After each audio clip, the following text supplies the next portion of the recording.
एक छोटा सा गांव था, नाम था मोहनपुर।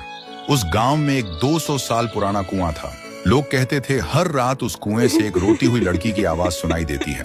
लेकिन एक बात सब लोगों को हैरान कर देती है, मोहनपुर गांव का जो भी लड़का उस कुएं के पास पानी पीने जाता है, वह 2 दिन के अंदर मर जाता है और मरा हुआ शरीर गायब हो जाता है।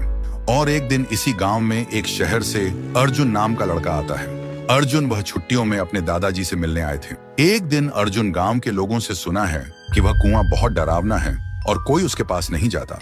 लेकिन अर्जुन सोचते हैं डर सिर्फ अंधविश्वास है और कुछ भी नहीं।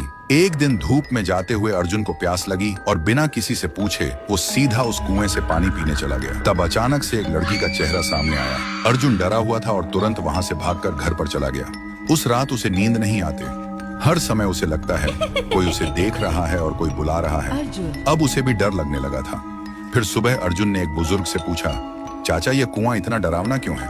चाचा ने बोला, यह कुआं बहुत पुराना है। यहाँ से आधी रात में एक लड़की की रोते हुए आवाज निकलती है और वह लड़की हमेशा लड़कों को ही अपना शिकार बनाता है। आज तक इसका राज कोई समझ नहीं पाया। इस बात को सुनकर अर्जुन वहां से निकल पड़े और घर में आकर एक पाखंडी बाबा को कॉल करके बुलाता है ताकि इसका राज क्या है वह जान पाए। और आखिरी दिन पाखंडी बाबा आता है और गांव के सभी लोग इकट्ठा होता है। पाखंडी बाबा उस कुएं को देखकर कांपते हुए कहता है कि यह तो बहुत ही भयानक है। कुएं के अंदर जो भी है उसको पकड़ना मेरे बस के बाहर है। ऐसे बोलकर पाखंडी बाबा उस गांव से निकल पड़े। ऐसी स्थिति में गांव वाले का डर और भी बढ़ जाता है। अर्जुन के मन में सवाल उठते हैं कि उस दिन मैंने जो देखा क्या वह मेरा वहम था, और आज तांत्रिक ने क्या देखा जो डर के भाग गया।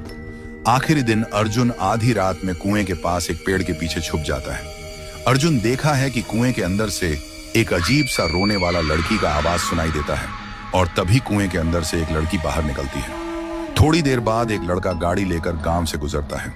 वह लड़की उसके सामने आ जाती है और लड़की उस लड़के को मार देता है और लड़के का शरीर गायब हो जाता है।